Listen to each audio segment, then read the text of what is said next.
ভাই আপনাকে বলি, আমি আপনার সম্মুখে সূরাতুল ফাতিহা থেকে 8 নম্বর 9 নম্বর আয়াতটা তেলাওয়াত করেছি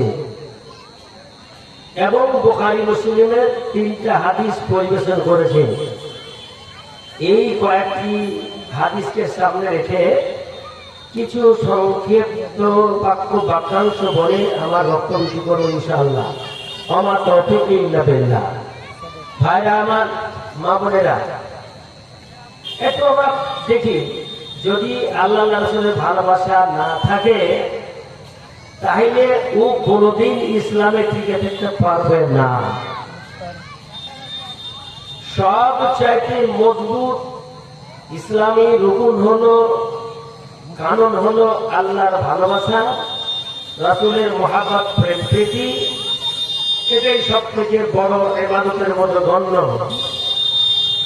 আল্লাহর মহব্বতে যদি আপনি কাজ না করেন, রাসূলের মহব্বতকে ফলো না করে ইবাদত করেন, তাহলে সেটা আল্লাহর কাছে কত গ্রহণযোগ্য হবে আল্লাহ বেশি জানেন।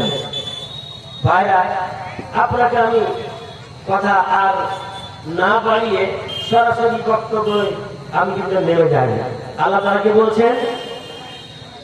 ইন্না আরসালনাকা শাহিদাও ওয়া মুবাশশিরাও ওয়া নাযীরা লিতু'মিনু বিল্লাহি ওয়া রাসূলিহি ওয়া তু'আজ্জিরুহু ওয়া তুআক্কিরুহু ওয়া তুসাব্বিহুহু বুকরাতাও ওয়া আসীরা।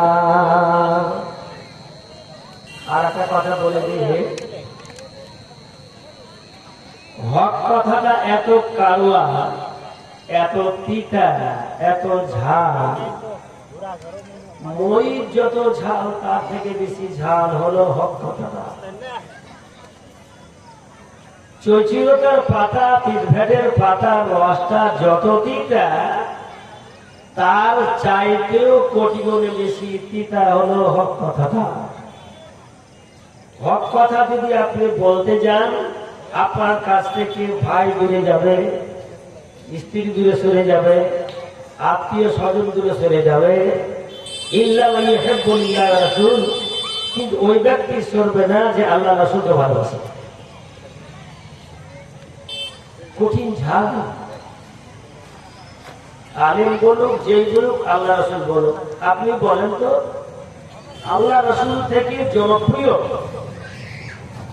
প্রাণপ্রিয় কোন লোক তৈরি হয়েছে, জন্ম নিয়েছে? রাসূলের তুলনায় কোন লোক জন্মই নেননি। অথচ রাসূলের পাক সারা কুফার মক্কার আমিন বলতেন, আমার আপনার বলতেন, এত দাম দিতেন যে আকাশের নিচে জমিনের উপরে কোনো ব্যক্তির তাকে মান দিত না, যা নবীকে মান দিত। অথচ রাসূলের পাকের হক কথা প্রচার করতে গেলেন সব দিক খারাপ। বাবা উল্টা হলো, আত্মীয় স্বজন উল্টা হলো, বাবা তো ছিলই না, বাবার জায়গায় ছিল চাচারা, সবাই উল্টা হয়ে গেল। যত ছিল আত্মীয় স্বজন যারা প্রেমের ডইতে ডুবেছিল, তারা দুশ্মনের কাহিনীর সম্পর্কে বলতে আরম্ভ করলো। যেখানেই বদনাম সেখানে নবীর কথা, যেখানে তাচ্ছিল্যতার কথা নবীর কথা। পাথর কাকে মরতে হবে, মুহাম্মদকে মরতে হবে কেন?